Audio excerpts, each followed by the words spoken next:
Thank you, Mr. Chairman. And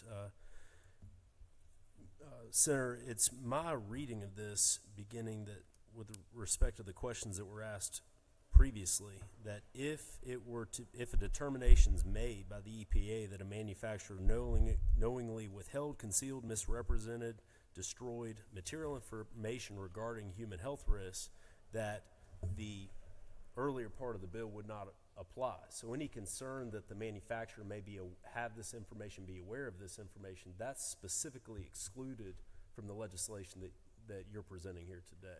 Is my understanding? That's correct. Correct. Thank you. Thank you, Mr. Chairman. I just want to make sure I'm understanding, Mr. Senator. If you're saying the companies are not allowed to hide the truth or mislead, and I understand that part, but how do they tell the truth if they don't warn? I mean, it's one thing for someone to ask you and then you tell the truth because you've been asked, but I guess doesn't this sort of prohibit or discourage warning people by giving this sort of not immunity but certain protections? Well, first of all, they're going to do research themselves as the owner of or manufacturer of the product. They're not going to. They know the consequences. They're not going to put anything on the marketplace that can cause harm. Number two, EPA is also going to be testing it with their 500 scientists and researchers, and they're going to do research on that. So, I mean, and it may take 13 years for them to verify that the product is safe and okay to put on the shelf for people to use. So, again, if they fail to warn about something, if the science is not there to back it up, then they should not be held liable for that. There has to be science and research to prove that there's something that causes that problem. And if they don't have the research or science to back it up, then it's just hearsay. When you say they, are you talking about the pesticide company or the EPA?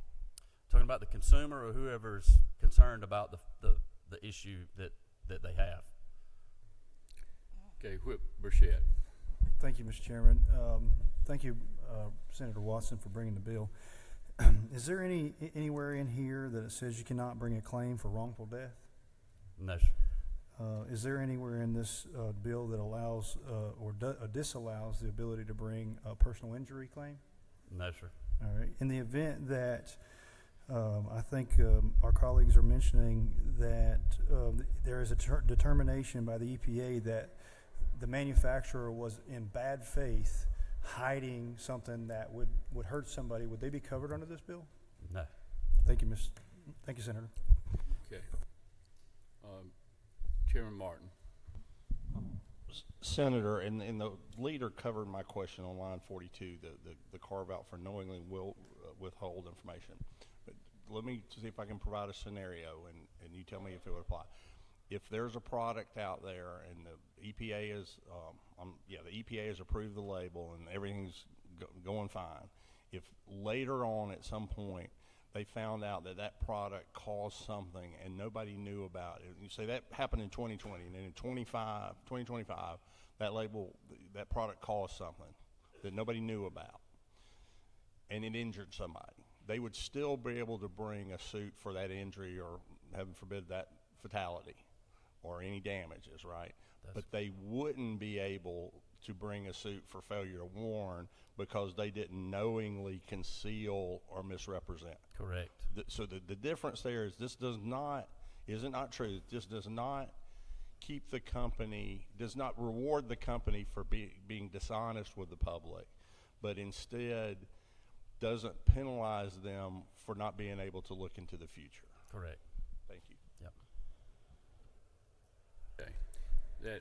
That exhausts all the questions I see here. President Evans, I have a proposed amendment, I think, that I got when we walked in, and I think that's yours. And it hasn't been printed because we just got it. And normally what we'd like to do is get these at least 24 hours before so we can have a chance to get them printed and get it to it. But out of an abundance of caution, if you want to explain it, if you can do it shortly, we'll hear from you on that, okay? Yes, thank you, Mr. Chairman. And not knowing that we were going to meet today, I didn't have any ability, I didn't foresee that I would need to get this, and this bill just passed out of its committee of purview yesterday morning at 8 a.m. Okay. I have been working with at least the author in the House and some folks in the hall with the amendment, so I do apologize for not having it here, but it's one page. I think it could be printed pretty quickly, but it just simply states that this will be a regulatory, the amendment just makes clear that it doesn't take out the common law negligent failure to warn claim that consumers may have, recognizing that this bill requires the steps for a company to make sure they're doing their regulatory compliance and reporting to the EPA. But if they know something and they've told the EPA but they haven't told their consumers, I don't think it's right that we cut off the consumer's ability to hold the industry accountable for not sharing that information with them, because the EPA could sit on it for 6 months, for a year, for 2 years. We just don't know, and that's true with any federal administration, Democrat or Republican. They are slow. Industry is faster, and if industry is going to continue to sell their product, they should have a duty to inform consumers the same as they have the duty to inform the government, and that's all the amendment does. It would not step on any regulatory aim that we're seeking here, and I'm simply asking, Mr. Chairman and members of the committee, that this amendment be able to be considered on the floor. I'm not asking this rules. I mean, I'd love it if the committee wants to pass it and amend the bill in here, but I'm simply asking that the members have a chance to exercise their right as members of legislators to make amendments to a bill on the floor and complying with the way you have to do that as a modified structure bill. Appreciate the consideration. Okay, well, it's offered here in rules, so we're going to vote on it right here in rules right now. Those in favor of adopting the amendment say aye. Aye. Those opposed, no. No. Noes have it. It's not adopted. Okay, now on Senate Bill 144 as presented without the amendment, do I have a motion on that be added to a supplemental calendar that we'll do for today when we go back in? Have a move and a second. Any opposition? There is an objection. All those for putting it on supplemental calendar today say aye. Aye. Any opposed? They are opposed. It's on. Thank you. Mr. Chairman, in compliance with House rules, we filed a minority report on House Bill 144. Could you clarify to ensure that will be recognized? Thank you. Thank you, Mr. Chair.